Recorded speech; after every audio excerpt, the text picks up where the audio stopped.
TikTok Lite Facebook ID login. So here I'll be teaching you problem of the TikTok. If you're encountering any problems when you're logging in with your Facebook, don't worry guys, I got you. So first reason is may depend on your region. Some regions don't allow the TikTok right there, like Facebook, be able to connect with TikTok Lite.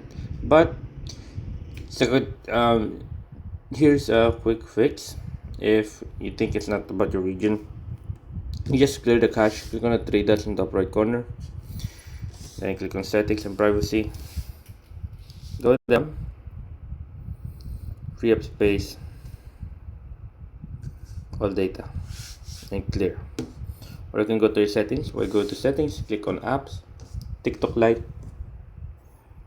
then clear data, clear cache. Both of those. And if it still doesn't work, make sure that your TikTok Lite is up to date, which means make sure that your TikTok Lite is updated.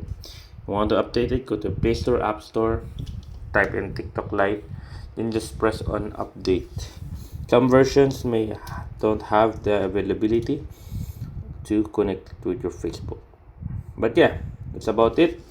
That's how you can fix it, and 100% it will work once you've done all of that. So yeah, there you go. I hope you guys liked the video, hope you guys enjoyed. If you have any more questions or concerns, you can type it down in the comment section below guys. I will be happy to answer you as soon as possible guys. See you guys on the next one, and there. Thank you guys.